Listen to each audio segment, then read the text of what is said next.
അസ്സലാമു അലൈക്കും പ്രിയപ്പെട്ട മോമിനികളെ. ഒരു ദീനിയായ പെൺകുട്ടിയായതുകൊണ്ട് മാത്രമാണ് ആ ഒരു പെൺകുട്ടി ഇന്നും ജീവിച്ചിരിക്കുന്നത്. മറ്റേതെങ്കിലും പെൺകുട്ടിയാണെങ്കിൽ എന്നേ ജീവിതം ഇല്ലാതാക്കിയനെ. അങ്ങനെയുള്ള വാർത്തകൾ നമ്മൾ ഒരുപാട് കേട്ടതല്ലേ. എല്ലാവരെയും സ്നേഹിക്കാൻ മാത്രം അറിയാവുന്ന ഒരു പാവം കുട്ടി, ആ കുട്ടിക്കാണ് ഈ ഒരു ഗതി വന്നത്. പ്രിയപ്പെട്ടവരെ, എല്ലാവരും ശ്രദ്ധിക്കണം. മക്കളെ കെട്ടിച്ചയക്കുമ്പോൾ എല്ലാവരും ശ്രദ്ധിക്കണം. ഇന്നത്തെ കാലഘട്ടം അങ്ങനെയാണ്. നമുക്കൊന്നും മനസ്സിലാവില്ല, പഴയതുപോലെയല്ല. ഷെഫീനയെ കെട്ടിച്ചയച്ചത് ഷെഫീനക്ക് ഇഷ്ടമുള്ള ഒരാളുടെ കൂടെ തന്നെയായിരുന്നു. സ്നേഹിക്കാൻ മാത്രം അറിയാവുന്ന ആ ഒരു പാവം കുട്ടി ഈ ഒരു കാട്ടാളൻ്റെ വലയിൽ പെടുകയായിരുന്നു. മക്കളെ കെട്ടിച്ചയക്കുമ്പോൾ നമ്മൾ ഒരുപാട് ശ്രദ്ധിക്കേണ്ടിയിരിക്കുന്നു. പെട്ടെന്നൊന്നും നമുക്ക് മനസ്സിലാവില്ല അവർ നല്ലതാണോ ചീത്തയാണോ എന്നൊന്നും. അങ്ങനെ ഒരു കാലമാണ്. പണ്ടൊക്കെ വലിയുണ്ടോ കുടിയുണ്ടോ എന്നൊക്കെ നമുക്ക് മനസ്സിലാകും. പക്ഷേ ഇന്നത്തെ ആ ഒരു ലഹരി പദാർത്ഥം നമുക്ക് അത്ര പെട്ടെന്നൊന്നും മനസ്സിലാവില്ല. അത് ഉപയോഗിക്കാനും എളുപ്പമാണ്, വിൽപ്പന നടത്തുവാനും എളുപ്പമാണ്. ഇതിൻ്റെ വലയിൽപ്പെട്ട് കേസിലായാൽ പുറത്തിറങ്ങാനും വളരെ വളരെ എളുപ്പമാണ്. വെറും 3 മാസം കൊണ്ടാണ് ജാമ്യം ലഭിക്കുന്നത്. പിന്നെ എങ്ങനെയാണ് നമ്മുടെ ഈ സമൂഹത്തിൽ ഇത് വ്യാപകമാകാതിരിക്കും? ഇന്ന് ട്രെൻഡാണ്. ചെറിയ മക്കളാണ് ഇത് വിൽക്കുന്നതും ഉപയോഗിക്കുന്നതും. ഇത് കാരണം ഇല്ലാതാകുന്നത് ഒരു കുടുംബമാണ്. ഇത് ഉപയോഗിക്കുന്ന അവരെയും മനസ്സിലാവില്ല, വിൽക്കുന്നവരെയും മനസ്സിലാവില്ല. അത്രയ്ക്ക് ഡീസൻ്റാണ്. കാറുണ്ടാകും, ബംഗ്ലാവ് ഉണ്ടാകും, നല്ല ടിപ്പ് ടോപ്പിലായിരിക്കും അവരുടെ നടത്തം. അങ്ങനെയുള്ളവന്മാരെ നമുക്ക് മനസ്സിലാവില്ല. അവരെ പോലുള്ളവർക്കാണ് നമ്മൾ നമ്മുടെ മക്കളെ പിടിച്ചു കൊടുക്കുന്നത് എങ്കിൽ നമ്മുടെ ഈ പാവം ഷെഫീനയുടെ അതേ ഗതിയായിരിക്കും നമ്മുടെ മക്കൾക്കും വരിക. ഇങ്ങനെ പലയിടത്തും സംഭവിക്കുന്നുണ്ട്. പക്ഷേ എന്നാലും നമ്മൾ നമ്മുടെ മക്കളെ വിശ്വസിക്കുക. അമിത വിശ്വാസം നമ്മുടെ മക്കളായാലും വേണ്ട. ശ്രദ്ധിക്കണം മക്കളെ. ഒരു സുഹൃത്തിനെ പോലെ കൂടെ കൂട്ടി അവരെ നമ്മൾ മനസ്സിലാക്കാൻ ശ്രമിക്കുക. ഇന്നത്തെ കാലഘട്ടത്തിൽ അതേ ഒരു വഴിയുള്ളൂ. ഉമ്മയാണ് ഉപ്പയാണ് കാരണവറാണെന്നൊന്നും പറഞ്ഞിട്ട് അവരുടെ മുന്നിൽ ആളായതുകൊണ്ട് ഒരു കാര്യവുമില്ല. അവർ നമ്മളെക്കാൾ യുക്തിയും കുരുട്ടുബുദ്ധിയുമുള്ളവരാണ്. കഴിഞ്ഞ ദിവസം നടന്നത് തന്നെ നിങ്ങൾ കണ്ടില്ലേ? ഒരു 14-കാരിയുടെ കൊലപാതകം. അത് ക്രൂരമായി. ലോകത്തെ തന്നെ ഞെട്ടിച്ച ഒരു നികിഷ്ടമായ കൊലപാതകമായിരുന്നു അത്. അതും ചെയ്തിരിക്കുന്നത് 16-കാരൻ. 14-കാരിയുടെ അതേ സ്കൂളിൽ പഠിക്കുന്ന 16-കാരൻ. പ്രണയമാണത്രേ, പ്രേമമാണത്രേ, മണ്ണാങ്കട്ട. സ്വന്തം ഉമ്മയോടും കൂടപ്പുറപ്പിനോടും ഇല്ലാത്ത എന്ത് സ്നേഹമാണോ മറ്റുള്ളവരോട്. അത് തന്നെ നമുക്ക് ചിന്തിച്ചാൽ പോരെ. 10 മാസം ചുമന്ന് നൊന്ത് പ്രസവിച്ച തീറ്റിപ്പോറ്റി വളർത്തിയ മാതാപിതാക്കളോട് ഇല്ലാത്ത സ്നേഹമാണ് ഇന്ന് കണ്ട നമ്മളോട്, അല്ലേ? ഒരു 16-കാരൻ്റെ കാമഭ്രാന്തിന് ഇരയായിരിക്കുകയാണ് 14-കാരി. അതിനപ്പുറം വേറൊന്നുമില്ല. ഇന്ന് 90% പ്രണയമല്ല, സ്നേഹമല്ല നടക്കുന്നത്. ശരീരത്തോടുള്ള കാമമാണ്. അതാണ് ഇന്നത്തെ കുട്ടികൾ മനസ്സിലാക്കേണ്ടത്, മനസ്സിലാക്കിപ്പിച്ചു കൊടുക്കേണ്ടത്. ഷെഫീനയുടെ കഥ പറയുകയാണെങ്കിൽ വല്ലാത്തൊരവസ്ഥ തന്നെയാണ് ആ കുട്ടിയുടെ. ചിലപ്പോൾ വിചാരിക്കും, പടച്ചറബ്ബി എന്തിനായിരിക്കും ആ കുട്ടിക്ക് ഇങ്ങനെ ഒരു വിധി കൊടുത്തതെന്ന്. നല്ലൊരു കുട്ടിയായിരുന്നു, നല്ല ദീനിയായ കുട്ടി.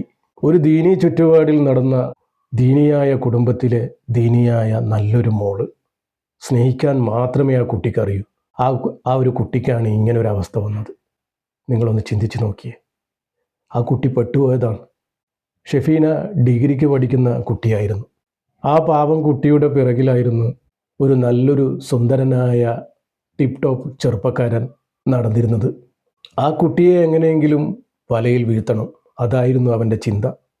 പ്രണയവും സ്നേഹവും നടിച്ച് ആ കുട്ടിയുടെ പിറകെ മാസങ്ങളോളം നടന്നു. ഒരുപാട് ശ്രമിച്ചിട്ടും ഷെഫീനയെ വലയിൽ വീഴ്ത്താൻ ആ ചെറുക്കന് സാധിച്ചില്ലായിരുന്നു. എന്നാലും അവൻ വെറുതെ വിട്ടില്ല. 1 വർഷത്തോളം ആ കുട്ടിയുടെ പിറകെ നടന്നു. സ്നേഹിക്കാൻ മാത്രം അറിയാവുന്ന ആ കുട്ടിയായതുകൊണ്ട് തന്നെ പിന്നെ അവനോട് ഒരു സഹതാപം വരികയാണ്. എൻ്റെ പിറകെ ഒരുപാട് കാലം നടന്നില്ലേ, അത് എന്നോടുള്ള ഇഷ്ടം കൊണ്ടായിരിക്കില്ലേ എന്ന് ആ കുട്ടി വിചാരിച്ചു. പാവം തോന്നി. ആ കുട്ടി പിന്നെ പ്രണയിച്ചു തുടങ്ങുകയാണ്. സ്നേഹമായതുകൊണ്ട് തന്നെ സ്നേഹിക്കാൻ മാത്രം അറിയാവുന്ന ഷെഫീന എന്ന പാവം മോൾക്ക് അവൻ്റെ ആ കപട സ്നേഹം തട്ടിക്കളയാനായില്ല. 1 വർഷം പുറകെ നടന്നതുകൊണ്ട് തന്നെ ആ ചെറുപ്പക്കാരനെ ഷെഫീനയുടെ ഹൃദയത്തിൽ താലോലിക്കുകയായിരുന്നു. ഷെഫീനയുടെ പിതാവാണെങ്കിൽ ഒരു പ്രവാസിയാണ്. നല്ലൊരു കുട്ടിയായതുകൊണ്ട് തന്നെ അവളുടെ കാര്യത്തിൽ ആരും ശ്രദ്ധിക്കാറുമില്ല.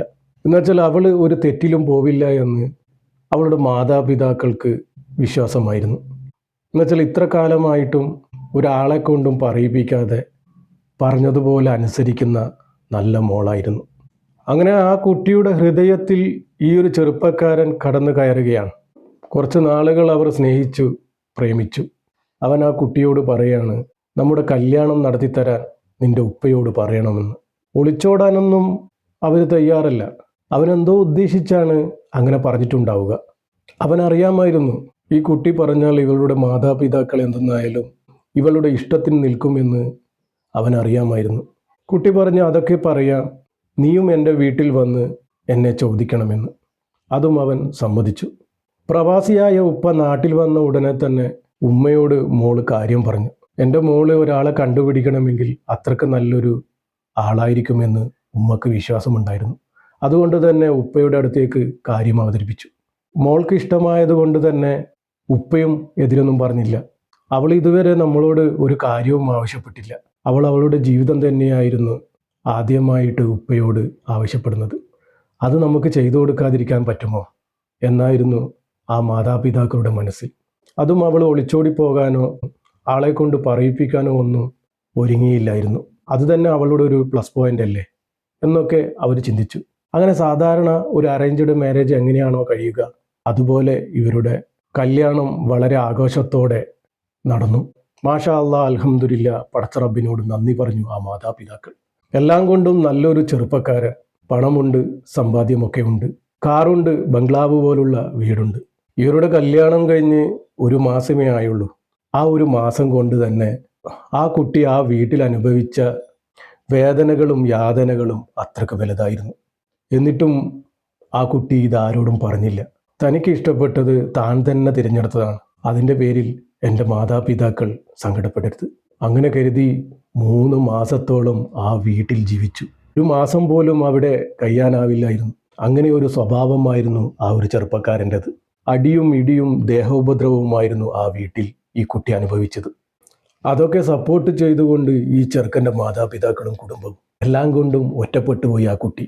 ഈ കുട്ടിയെ ഇങ്ങനെയൊക്കെ ഉപദ്രവിക്കുന്നതായിട്ടും ഒന്ന് എതിർക്കാനോ ഒന്ന് സംസാരിക്കാനോ ആ കുടുംബത്തിൽ ആരും തയ്യാറല്ലായിരുന്നു. ആ ചെറുക്കൻ്റെ സമ്പാദ്യത്തിലായിരിക്കും ഇവരൊക്കെ ജീവിക്കുന്നത്. ബംഗ്ലാവ് പോലുള്ള വീടല്ലേ, അതെങ്ങനെ ഉണ്ടായി? ജോലി എന്താണെന്ന് ചോദിക്കുമ്പോൾ ബിസിനസ്സാണ്. ഇതാണ് അവസ്ഥ. നമുക്ക് പെട്ടെന്നൊന്നും മനസ്സിലാവില്ല.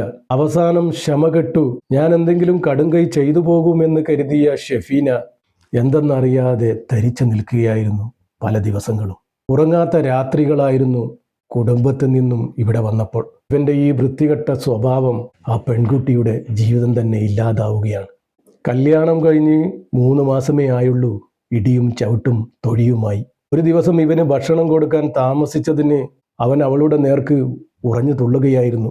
അവളുടെ മുടി പിടിച്ച് മതിലിലേക്ക് ഇടിക്കുകയായിരുന്നു ആ പാവം മോളെ.